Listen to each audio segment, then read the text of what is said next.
مملکت جو تشکیل ہوتی ہے، ایک ملک تشکیل ہوتا ہے، اس کے اندر ادارے ہوتے ہیں، اس میں عوام ہوتی ہے، اس میں بہت سارے رول ادا کر رہے ہوتے ہیں،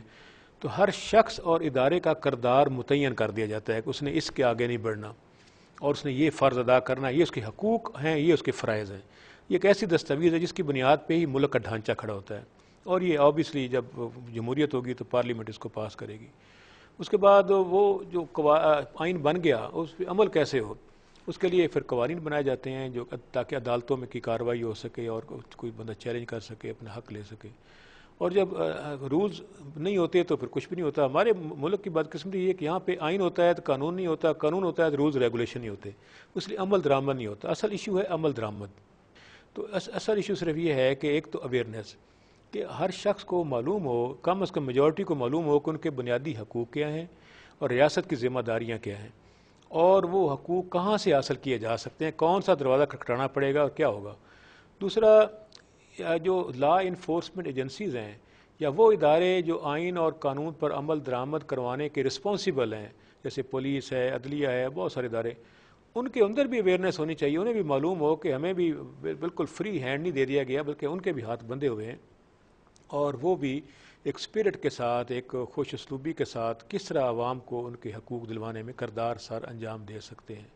تو ان تمام چیزوں کے لیے ایک پارلیمنٹ ہے، میڈیا ہے، جوڈیشری ہے، اور پھر ہماری اسٹیٹ کی ریاستی مشینری ہے، جس میں آبویسلی ہر وہ شخص جو تنخواہ لیتا ہے گورنمنٹ کے خزانے سے اور اس کی اپائنمنٹ ہوتی ہے 25 سالوں کے لیے، 30 سالوں کے لیے ایک پروسیس کے ساتھ، تو وہ ریاست کی مشینری ہے۔ عوام اپنے نمائندوں کو منتخب کرتے ہیں پارلیمنٹ کے ذریعے، وہ پالیسی بناتی ہے مملکت کی اور وہ راستہ متعین کرتی ہے ملک کدھر لے کر جانا ہے۔ اس پالیسی پہ عمل درآمد کرنا بیوروکریسی کا کام ہوتا ہے، جو سرکاری مشینری ہوتی ہے، اور جہاں کوئی تنازع کھڑا ہو جائے پھر تیسرا ادارہ آ جاتا ہے عدالت کا، وہ فیصلہ کرتا ہے کہ اس میں کون کیا چاہتا ہے۔ یہ ساری چیزیں صحیح، ایک گتھیاں ہیں جن کو سلجھانے کی ضرورت ہے۔ صحیح۔ جس طرح بات ہوئی کہ آئین تو ایک فریم ورک دیتا ہے جو پارلیمان نے دے دیا، آپ نے خاص طور پہ خواتین کے حقوق کے حوالے سے وکالت کی، قوانین بنوانے کے لیے بھی اور ان پہ عمل درآمد کروانے کے لیے بھی۔ اگر ہم یہ سمجھنا چاہیں کہ اتنی اچھی باتیں جس کا اعتراف ملک کی پارلیمان نے کیا، ہمارے عمرانی معاہدے میں موجود ہے، تو کیا مشکلات ہیں جو آپ نے اپنے عملی کام میں دیکھیں، جو اگر ہمارے دیکھنے والوں کو شاید کچھ رہنمائی کر سکیں کہ اگر انہیں کوئی راستے کا ایسا پتھر نظر آئے تو اسے کیسے ہٹایا جا سکتا ہے؟ جو ایک میں نے چیز دیکھی، وہ پہلی بات تو یہ تھی کہ لوگوں کو اس بات کی سمجھ نہیں تھی کہ ہمارے فنڈامنٹل رائٹس کیا ہیں، جو ہمارے بیسک حقوق ہیں، جو اس میں اگر یہ آئین میں لکھا ہوا ہے کہ سب شہری برابر ہیں، تو وہ ایک کانسیپٹ ہے جو پوری طرح لوگ سمجھ نہیں پاتے، وہ عورت مرد میں ہی دیکھتے رہتے ہیں۔ جب ہم کہتے ہیں کہ بھئی آپ کا مذہب جو بھی ہو، آپ کا جینڈر جو بھی ہو،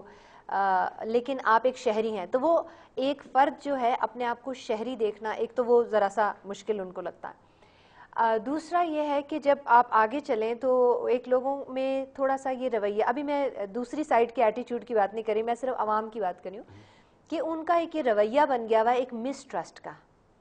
تو وہ ایسے بات کرتے ہیں، ہاں آئین کیا ہے، ہماری روٹی تو نہیں دے گا آئین، اس طرح کی بات کرتے ہیں، حالانکہ روٹی کا جواز بھی آئین سے ملتا بالکل۔ ہے۔ اور آپ تو، میں تو کہتی ہوں کہ انسان کے ہونے کا جواز دیکھیے نا، Exactly. بات یہ ہے کہ جب میرا آئین منسوخ ہو جاتا ہے تو میں شہری نہیں رہتی،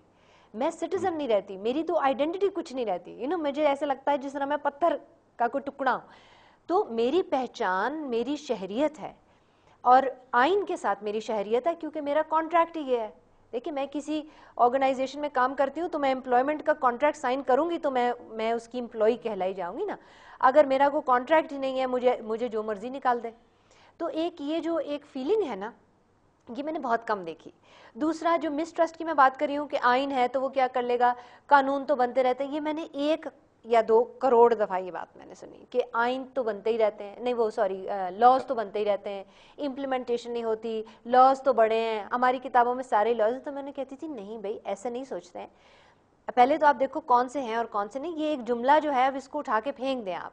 کہ بھئی قانون تو بنتے ہی رہتے ہیں، یہ امپلیمنٹ نہیں ہوتے، یہ بہت دفعہ سن لیا ہم نے.